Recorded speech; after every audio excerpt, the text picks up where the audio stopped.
the sunlight will give us cancer, skin cancer. Yes. And you say that's absolutely not true. No, there is no proof yet to that effect. In fact, it's the opposite. That lack of sunshine causes skin cancer. You may know that many people have skin cancers in areas that are never even exposed to the sun. That's true. And so it's not the sun. The UVB is now taken off the hook. It's no longer the culprit. There's a brand new study that just came out and showed that UVB doesn't cause the cancer. It's the UVA. Now, when you use sunscreens, and there are many sunscreens that just block out UVB, so you don't tan. You basically right. They're supposed you to don't protect burn, our skin. so that you don't burn your skin. Skin burning is not a good idea. Right. In any case, Address you don't that want to if you burn would. your Yeah. skin. So typically, if your body is in the sun too long, it will start burning. You would want to get out of it.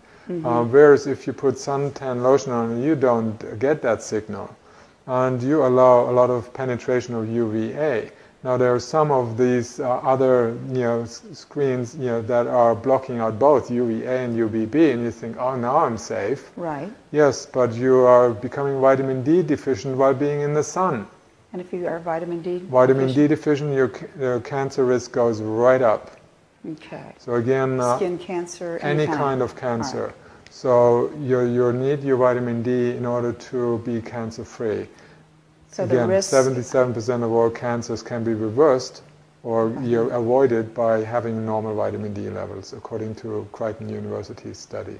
Okay, so you shouldn't get sunburn. You should avoid that. But if you're not wearing sunscreen, your body will tell you if you're getting too much. Yes, the body will, once your skin starts reddening, that's the time to go out. But after if you start increasing your sun exposure, little by little, you will have a natural protection on the skin, which is called tanning. Yes, and I've then read that. You can stay out in the sun hours. I lived in Cyprus for 15 years. It's 330 days sunlight, very bright sunlight, very warm. I could stay out in the sun all day long and would never have any sunburn or any damage to the skin. Because the best sunscreen is a good tan. Yes, and again, the people in the countries where they have the highest UV radiation, that is the equator, the countries near the equator, or the high altitude, the Swiss Alpine mountains or the German Alps, you have 400% more exposure to UV radiation. They don't have any skin cancers in those places. None. No. The places that have the most are places like London in England, very little sun exposure. The northern plains, Norway, Denmark, Finland, Scotland, the most, and Canada. In Canada. So the least where people have low vitamin D levels, not enough sun exposure during the winter month, that's often when they have the outbreaks. But we can actually harm our skin by using sunscreens? Definitely. Sunscreens they're composed of sometimes dozens of chemicals, carcinogens, that are normally, if you put that in the food, let's say if a food processing company like Healthy Choice or whatever would put that in the food, they would lose their license and the owners would be imprisoned because it's extremely dangerous to put that in the food. But you're allowed to put it on the skin. Where is it going? After an hour, you put some more on it because it's gone. You absorb most of that stuff. These chemicals are highly absorbable. They enter the bloodstream, and where do they go? They go to the liver. And then the liver has to break them down. But that overtaxes the liver. You may go into that producing a lot of intrahepatic gallstones. And some of them accumulate in the tissues, in the connective tissues.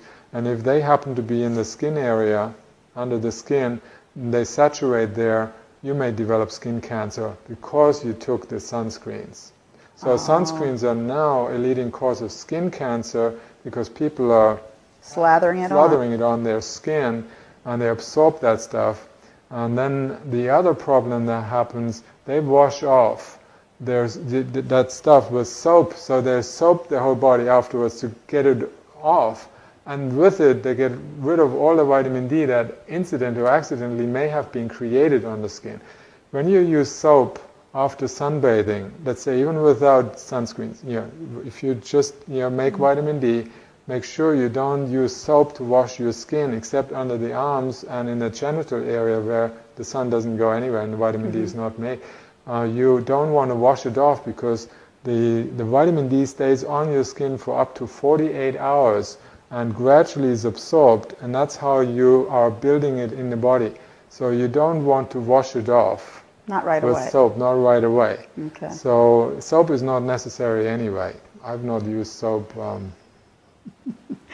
except when you make your hands dirty with oil or something else. So you don't want to diminish your skin of the vital bacteria that live there, that reside there, that keep the skin healthy and nourished and produce certain vitamins actually on the skin. So the bacteria are best friends. You don't want to kill them off all the time.